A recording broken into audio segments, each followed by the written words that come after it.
Bismillahirrahmanirrahim. Həmd olsun aləmlərin Rəbbinə, səlavat və salam olsun Peyğəmbərimiz Muhammed Mustafa sallallahu aleyhi və səlləm və onun paş əhl-i beytinə. Ramazan ayının ən önəmli gecələrindən biri olan 21-ci gecədə toplaşmışıq. Bu gecə Qədr gecəsi olmaq ehtimali ilə bərabər həm də müsəlmanların böyük ağrısını özündə daşıyır. Bu, Allahın aslanı, ədalətin rəmzi, müsəlmanların ilk imamı və Peyğəmbərin canişini İmam Əlinin şəhadət gecəsidir. Bugün biz bu böyük imamın fədakarlığını, haqq uğrunda apardığı mübarizəni və şəhid olarkən belə ədalət və mərhəmət dərsi verməsini xatırlayırıq. Onun şəhadəti yalnız bir şəxsin ölümü deyil, haqqın, ədalətin və insanlığın bir rəmzi olaraq tarixdə qalan böyük bir dərsdir bizim üçün. Biz istədik bugün İmam Əli əleyhissalamın xəvaris tərəfindən suiqəstə məruz qalması haqqında bəhs edək. Nəhravan döyüşündə bilirsiniz də, əzizlər, xəvaricin məğlubiyyətindən sonra sağ qalanlar bir müddət Məkkədə toplaşaraq ölənlərinə yas tutdular. Bu məscidlərin birində İmam Əli əleyhissalam və Muaviyyədən danışıldı və qərara alındı ki, ümməti bu iki nəfərin fitnəsindən xilas etmək üçün hər ikisini öldürsünlər. Bir nəfər dedi ki, fitnənin kökü əslində Əmr ibn Asdır. Beləliklə, 3 nəfər onların qətlinə qərar verdi. İbn Mülcəm Muradi İmam Əli əleyhissalamı, Həccaz ibn Abdullah Muaviyyəni, Əmr ibn Bəkir isə İbn Asi öldürməyin cöhdəsinə götürdü. Onlar qərar aldılar ki, 19-cu Ramazan gecəsi subuh namazı vaxtı hər üçü hədəflərini öldürsün. İbn Mülcəm Kufəyə gəldi və gizli şəkildə Bənikində məhəlləsində xəvaricin arasında qaldı. Bir gün dostunun yanına gedərkən Qutam adlı qadını gördü və ona vurdu. Qutamın atası və qardaşı Nəhravanda öldüyü üçün İmam Əli əleyhissalama qarşı böyük kin bəsləyirdi və evlənmək şərti olaraq onun öldürülməsini istədi. İbn Mülcəm də ona planını açıqladı və Qutam ona 2 nəfərin Vərdan ibn Mücahid və Şəbib ibn Bəcərəni köməkçi olaraq təqdim etdi. Şərikləri ilə birlikdə 19-cu Ramazan səhəri Kufə məscidində toplaşdılar. İmamın məsciddə zərbə alması haqqında biz deyək ki, İmam Əli əleyhissalam məsciddə elə ki, məscidə daxil olur və Allahı zikr edərək yatanları oyadır. İbn Mülcəm üzü qoyulu yatmışdı bu halda. Onu oyadıb dedi, bu cür yatma, bu şeytanın yuxusudur. Sağ böyrün üstə yat, çünki bu möminlərin yuxusudur. Sonra isə ona buyurdu, sən elə bir iş görmək istəyirsən ki, onunla göylər titrəyəcək və yer sarsılacaq. İstəsəm, sənin libasının altında nə olduğunu deyə bilərəm. Deyərəm ki, nə var altında. İbn Mülcəm elə ki, namaza durdu və İmam Əli əleyhissalamın birinci səzdədən qalxan kimi qılıncını başına vurdu. Zərbə alnına qədər belə çatdı.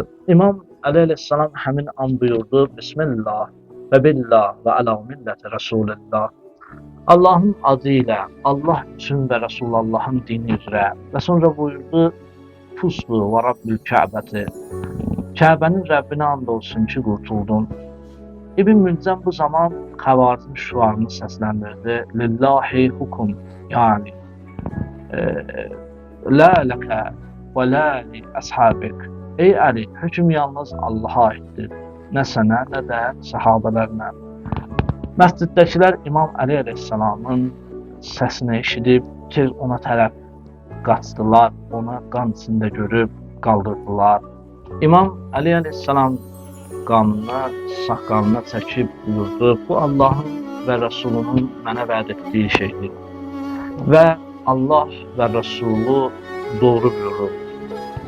İmam Həsən və İmam Hüseyn əleyhissalam atasının yanına gəldilər. İmam Həsən əleyhissalam atasını qucaqlayıb dedi: "Ey ata, belə bir vəziyyətdə səni görmək mənim belimi sındırdı." İmam Əli əleyhissalam isə buyurdu: "Ey oğlum, bundan sonra atan heç bir çətinlik çəkməyəcək.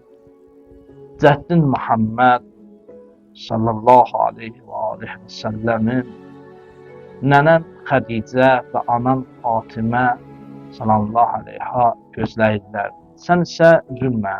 Çünki ağlamağın göy mələklərini belə kədərləndirir." İbn Mülcəm, elə ki İbn Mülcəmi yaxalayırlar və imamın huzuruna gətirirlər. İmamın ona olan tövsiyələri. İbn Mülcəm tutulub imamın huzuruna gətirildi. İmam Həsən əleyhissalam ona dedi: "Ey lənətlənmiş, sən o kəsi öldürdün ki, sənə pənah vermişdi. O sənin üçün pis rəhbər kimi." Elə ki İmam Həsən ağa bu sözü deyəndə İbn Mülcəm başını aşağı salıb susdu. İmam Əli əleyhissalam ona baxaraq buyurdu: "Ey İbn Mülcəm, böyük bir cinayət etdin. Mən sənin üçün pis rəhbər idimmi məgər? Mən sənə yaxşılıq etmədim, yadına gəlmirmi? Amma sən seçdiyin yoldan dönmədin və bədbəxt oldun." Sonra isə oğlu İmam Həsən əleyhissalama vəsiyyət etdi: "Ey oğlum, onunla yaxşı davran, yemək və su ver.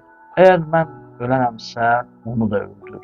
Amma cəsədini yandırma və bədənini parçalama. Əgər sağ qalsam belə, onu bağışlamaq mənim haqqımdır. Çünki biz əfv və mərhəmət əhliyik." İmam Əli əleyhissalamın vəfatı və vəsiyyəti haqqında biz bunu deyə bilərik ki, İmam Əli əleyhissalam 21-ci Ramazan gecəsi şəhid oldu. Son nəfəsində ailəsini yanına çağırıb buyurdu: "Allah məndən sonra sizləri qorusun, sizlərə qoruyucu olsun. O necə də gözəl vəkil və himayədardır." Sonra İmam Həsən əleyhissalam və İmam Hüseyn əleyhissalam vəsiyyət etdi: "Siz məndənsiniz, mən də sizdənəm. Bir-birinizə arxa olun. Allah sizə səbir və qüvvət versin. Bu gecə dünyadan köçəcəyəm və Peyğəmbərimə qovuşacağam." Dəfn məsələsində isə buyurdu: "Ey Həsən, mənə qüsul ver. Kəfənlə vəsiyyətimə uyğun olaraq məni dəfn et. Tabutumu qaldırdıqda ön hissəsini buraxın. Mələklər onu aparacaq və dayanacağı yerdə məni torpağa tapşırın. Məni gizli dəfn edin ki, düşmənlərim məzarımı tapıb təhqir etməsinlər." İmam Həsən əleyhissalam atasının vəsiyyətini yerinə yetirdi. Onu gecə ilə naməlum bir yerdə torpağa tapşırdı. Beləliklə, əzizlər, İmam Əli əleyhissalam öz vəd olunmuş şəhadətinə qovuşdu və ümmət üçün əbədi bir nümunə olaraq qaldı. Bəli, İmam Əlinin zərbə alan anında və zərbədən sonra olan sözləri, bu sözlər şəhidlik yolunun onun üçün nə qədər dəyərli olduğunu göstərirdi. Çünki o, bütün ömrünü Allah yolunda keçirmiş, fədakarlıq və ədalət uğrunda yaşamışdı. İmam Əlinin son vəsiyyətlərinə biz baxsaq ki, bəşəriyyətə vurğulayır ki, İmam Əli əleyhissalam evinə aparıldı və orada oğlanları İmam Həsən və İmam Hüseynə üzünü tutub son vəsiyyətlərini etdi. Əvvəl bu bizə də şamil olunur. Allahdan qorxun və onun qanunlarına riayət edin. İkincisi buyurur ki, İmam Əli əleyhissalam yetimlərə qarşı yaxşı olun, yetimlərə yaxşı baxın, onların haqqını qoruyun. Qohumlarla əlaqəni kəsməyin, mehriban olun qohumlarınızla. Dördüncüsü budur ki, namazı tərk etməyin. Çünki namaz dinin sütunudur. Namaz sizin üçün ən mühüm işlərdən biridir. Həm dünya, həm axirət üçün. Həm dünyada xeyri var sizə, həm axirətdə. Beşincisi budur ki, zalimların qarşısında dayanıb haqqı müdafiə edin həmişə. Zalimlardan çəkinməyin. O eyni zamanda ona sui-qəsd edən biz baxırıq ki, İbn Mülcəmlə də ədalətlə davranılmasını əmr etdi və buyurdu, əgər sağ qalsam, onunla özüm haqq hesab çəkəcəyəm. Və ardınca buyurur, yox, əgər dünyadan köçsəm, ona bir zərbədən artıq vurmayın. Onun cəsədini yandırmayın. Çünki cəsəd yandırmaq İslamda qadağandır. İmam Ali əleyhissalamın şəhadətindən biz dərslərə baxsaq, nə dərslər əldə edə bilirik, hansı dərsləri biz bu məktəbdən götürə bilirik? Ədalət və haqq yolunda möhkəm olmaq. İmam Ali əleyhissalam ədalət və haqq uğrunda mübarizə aparan bir şəxs idi və bu yolda biz görürük ki, şəhid oldu. Bağışlama və mərhəmət, hətta düşməninə belə insafla yanaşdı və onu bağışlamağı tövsiyə etdi. İlahi razılıq əldə etmək, ilahi razılıqları əldə etmək, onun son sözləri Allahın razılığını qazanmaq üçün yaşadığını və şəhadətin onun üçün bir qurtuluş olduğunu göstərdi. Və biz sonda onu deyək ki, ey Allah, bizləri İmam Əli əleyhissalamın yolunda sabit qədəm et.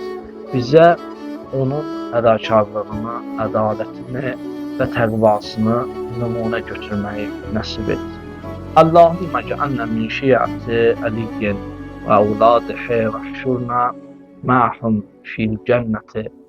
İlahi, bizi Əlinin və övladlarının şiyələrindən et və qiyamətdə onlarla birgə behişdə daxil et. Ya Allah, Ya Rəhman, Ya Rəhim, bizə İmam Əlinin məhəbbətini qəlbimizdə saxlayanlardan et. Onun yolunu getməyi bizə nəsib et.